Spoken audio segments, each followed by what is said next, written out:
Ang salita nga ng Panginoon ay dumating kay Jonas, na anak ni Amitay. Bumangon ka, umarong ka sa Ninive, sa malaking bayang yaon. Umiyaw ka laban doon, sapagkat ang kanilang kasamaan ay umabot sa harap ko. Ngunit si Jonas ay di sumunod sa Diyos. Sa halip na sa Ninive pumunta, ay lumusong sa Jope at sumakay sa barko patungo sa Tarsis. Isda! Binigyan kayo ng isda!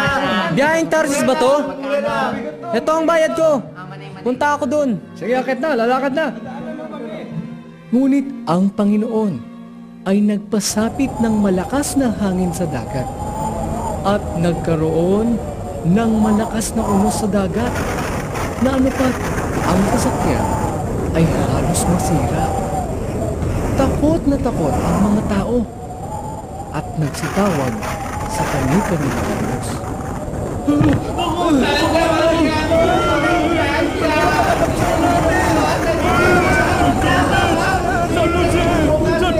Tapon na natin ang ating mga gamit. Pag-aaksitapon natin ang ating mga gamit sa dagat upang makagaan sa sasakyan. Katapusan na kaya natin. Datapwat si Jonas. Sa halip na mataranta, ay bumaba sa pinakaloob na bahagi ng sasakyan at siya'y natulog ng mahimbing.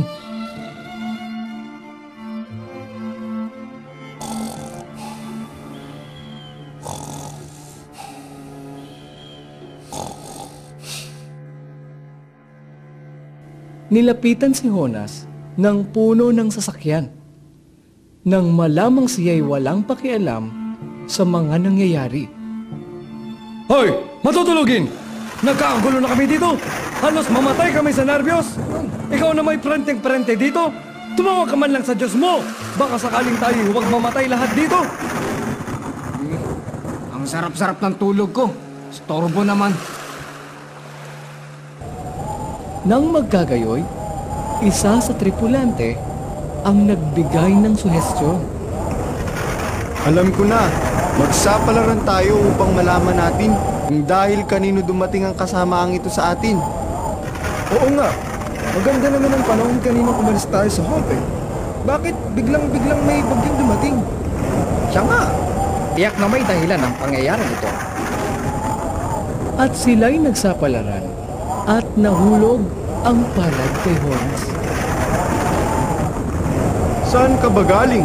Ano ba ang iyong bayan? Ang iyong anak buhay. Sino ka ba talaga? Ako'y isang Ebreo.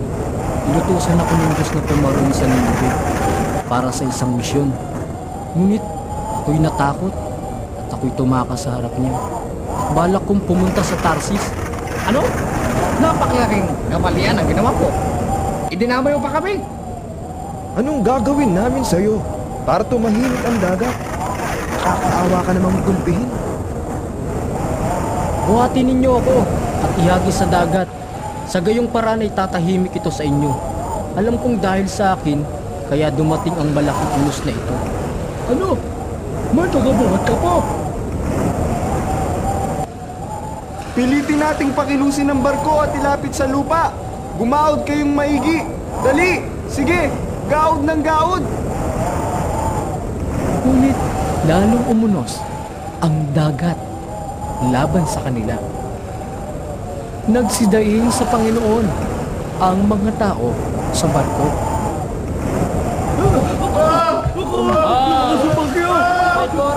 Panginoon! Ipinamamanag namin sa iyo.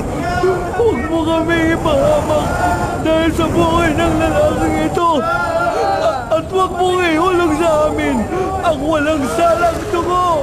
Sapagkat ikaw, o Panginoon, iyong ginawa ang nakalulugod sa iyo. Sa gayoy, kanilang binuhat si Jonas at inihagis sa dagat.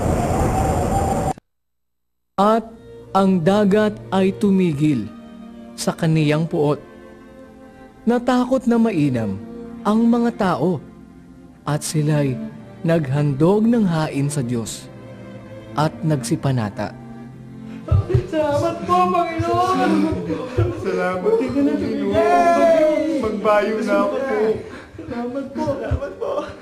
Salamat po. Sa ilalim ng dagat, naghanda ang Diyos ng isang malaking isda upang lamunin si Jonas. Ano ang mangyayari sa buhay ni Jonas ngayong siya'y nasa ilalim na ng dagat at kakainin ng malaking isda? Ito ba ang parusa ng Diyos sa kanyang ginawang pagtakas at di pagtalima sa utos ng Diyos sa kanya? Parurusahan na din ba ng Diyos ang bayan ng Nineveh dahil sa kasamaan nito? O mga bata, subaybayan ninyo sa susunod na kabanata ang kasaysayang ito ni Jonas. Hanggang sa muli!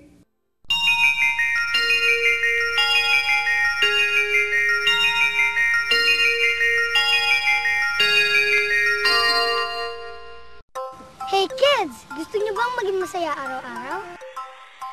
Habang naglilibang? At naturuan ng tamang pag-uugali? Kung ganon, ano pang hinihintay nyo? Samahan nyo kami mula Lunes hanggang Linggo, 4 to 4:30 p.m. At yan ay dito lang sa inyong kasambahay sa UNTV! Ito ang Kawan ng Cordero! Dahil sa KNC Show, natuto ka na, nag-enjoy ka pa.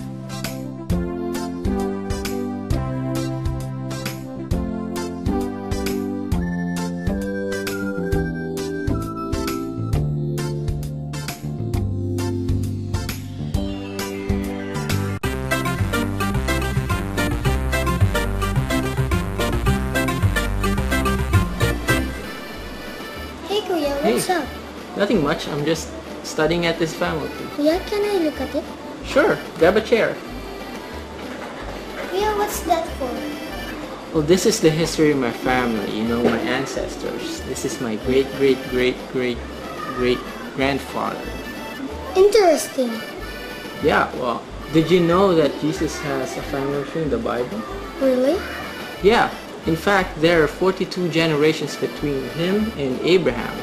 Let's read Matthew 1:17 here in my Bible software. Here. So all the generations from Abraham to David are 14 generations, and from David until the carrying away into Babylon are 14 generations, and from carrying away into Babylon unto Christ are 14 generations. 14 times 3 is 42. Wow, that's great. Hey, where are you going? I'm gonna find my family tree. Well, why don't you just look it up here? Okay. Kids, that has been our number for today, the number 14.